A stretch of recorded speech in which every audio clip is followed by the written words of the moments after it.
El acto de conocer a lo largo de la historia ha sufrido variaciones que tienen que ver con la forma en la que el hombre se ha relacionado con el conocimiento. En este sentido, podemos encontrar que hay dos ramas de la filosofía que se encargan de estudiar las teorías del conocimiento. Una de ellas es la gnoseología, que se interesa más por el desarrollo del conocimiento en general y el alcance que tiene este conocimiento. Y por otro lado, la epistemología, que básicamente se encarga de cómo ha evolucionado el conocimiento científico. En este aspecto, a lo largo de la historia, desde el siglo VI a la actualidad, podemos diferenciar dos tipos de filosofía. Una de ellas es la filosofía realista. Esta mirada, esta forma de comprender la relación del hombre con el conocimiento abarcó desde el siglo VI a.C. hasta finales de la Edad Media, es decir, hasta fines del siglo XIV. ¿Cómo se observaba y cómo era esta filosofía realista? Básicamente en este periodo, los hombres que se dedicaron a conocer encontraban que la realidad no se discutía. No se buscaba cuestionar la realidad, sino que se buscaba elaborar conceptos. Entonces, conocer significaba acercarse a la realidad. Y lo importante es que a esa realidad la podíamos captar con los sentidos, y más tarde, sobre la Edad Media, también se intentará captar una realidad que no es posible captarla con los sentidos, como por ejemplo es la idea de Dios. De esta forma, a partir del siglo VI a.C. y hasta el siglo IV a.C., es decir, en la Edad Antigua, podemos encontrar tres periodos de formas de relacionarse con el conocimiento. Estos tres periodos, que por supuesto se desarrollaron en la antigua Grecia, tendrán distintas características. El primero de ellos es el periodo cosmológico, desarrollado en el siglo VI a.C.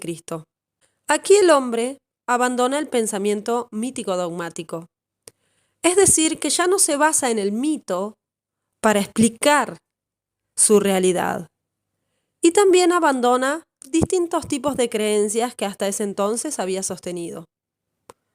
Quiere decir que en este siglo habrá una actitud cognoscente de parte del sujeto que reconoce estar rodeado de oscuridad. Por eso también es conocido como el siglo del despertar de la razón, y es en el que se da origen tanto a la filosofía como a la ciencia. Todo en este siglo es un pensamiento relacionado a la búsqueda, a la investigación. ¿Y qué es lo que se busca explicar? El origen del cosmos, de la naturaleza y de todo lo que rodea al hombre de ese entonces. Algunos de los referentes de este siglo son los 7 sabios de Grecia, entre ellos, por ejemplo, Tales de Mileto. Él daba una explicación sobre cómo se había generado el universo, diciendo que el universo se había generado a partir del agua. Así también habían otros sabios que decían que el origen venía del fuego o de otras energías. También podemos mencionar que este es el periodo del inicio de la medicina y de las matemáticas. Seguidamente nos vamos a referir al segundo periodo, que es el que comienza en el siglo V a.C. Este es conocido como el periodo antropológico. Y tengamos en cuenta que el siglo V para Grecia y en especial para Atenas es el siglo de oro. también conocido como el siglo de Pericles, ya que en este siglo se da el desarrollo de la democracia ateniense. En este siglo se comienza a utilizar el concepto de polis, de esta ciudad-estado, y junto a ello aparecen ciertos maestros ambulantes que son los sofistas. Estos maestros, que por supuesto cobraban por sus servicios, cuestión que no era muy bien vista en Atenas, eran los encargados de formar a los futuros gobernantes. Es decir, ellos capacitaban a los jóvenes de la aristocracia ateniense. Entre ellos, uno de los sofistas más reconocidos fue Protágoras, quien llegó a decir que el hombre es la medida de todas las cosas, con lo cual otro aspecto fuera del hombre no le interesaba. Así también, por ejemplo, Gorgias, otro de los sofistas de esa época, mantenía 3 principios. Uno de ellos decía nada existe, es decir, que nada que el individuo no pueda captar por los sentidos es posible conocer. Él mencionaba que el hombre tenía una percepción limitada. A su vez, el segundo principio es si algo existiese no lo podríamos captar en profundidad. Es decir, que algo que estuviera por fuera de los sentidos no lo podríamos llegar a conocer. Y el tercer principio, si algo pudiésemos conocer, no lo podríamos comunicar, primero porque estaría fuera de su interés y además por la misma imposibilidad del lenguaje. Es decir, que todo lo que estuviese por fuera del análisis del individuo y su relación con la polis no era de su interés. Por lo tanto, podemos concluir que el pensamiento de los sofistas, en cuanto a opinión, se basa en que la verdad es relativa.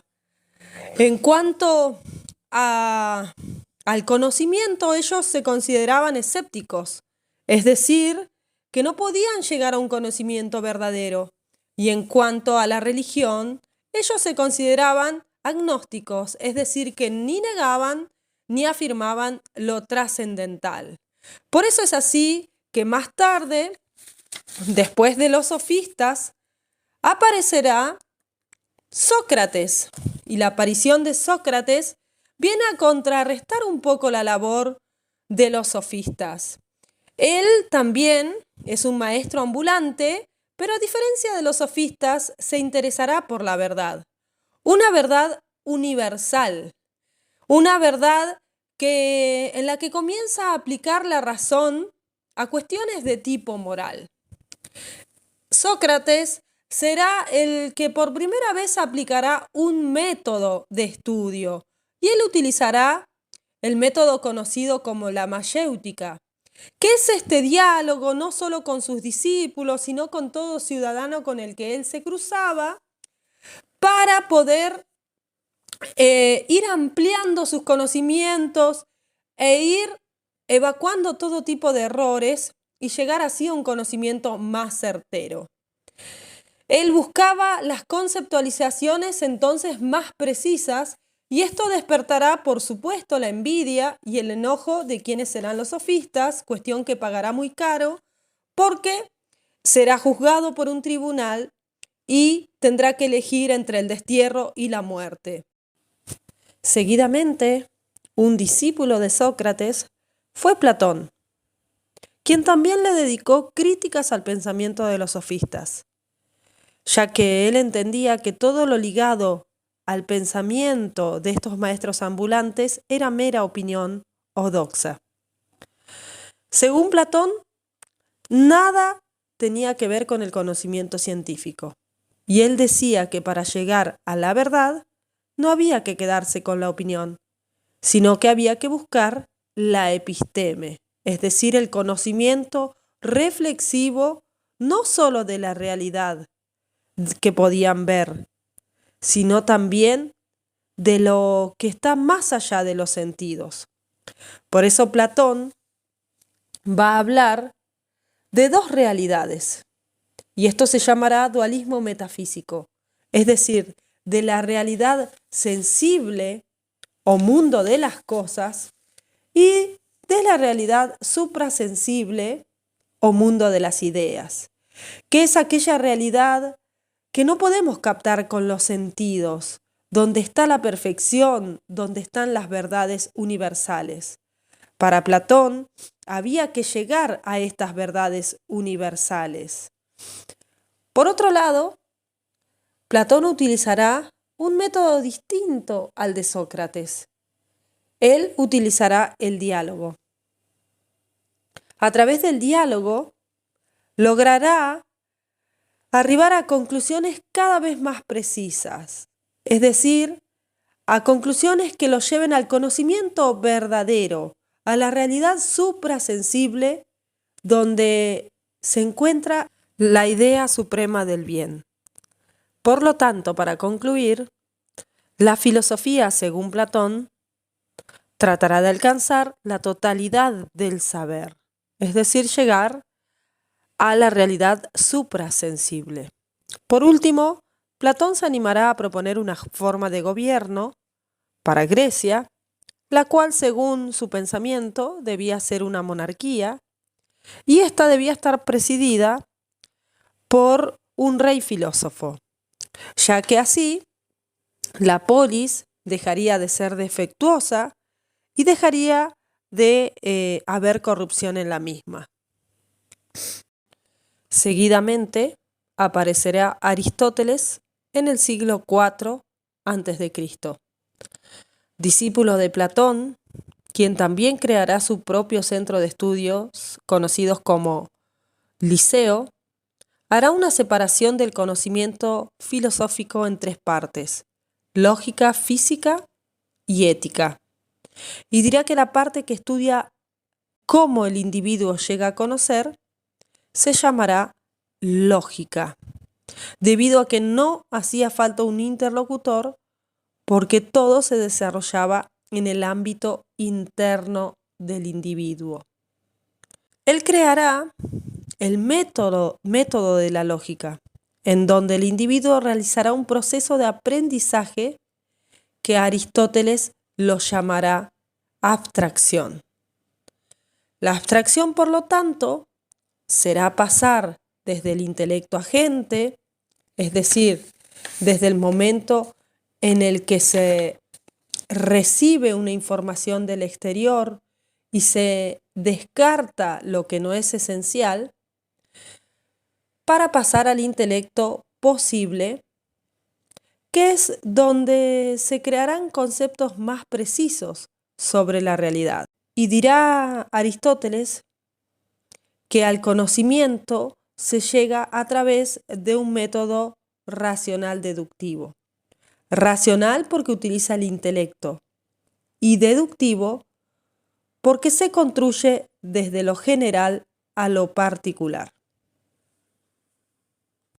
Finalmente, con el desarrollo de estos dos filósofos, tanto Platón y Aristóteles, daremos fin a este periodo de la filosofía en la Edad Antigua, que fue el periodo sistemático o metafísico. Sistemático porque hay que seguir determinados pasos para llegar a esa realidad suprasensible que decía Platón, o como decía Aristóteles, para llegar al intelecto posible. Y metafísico porque se busca un conocimiento que va más allá de los sentidos.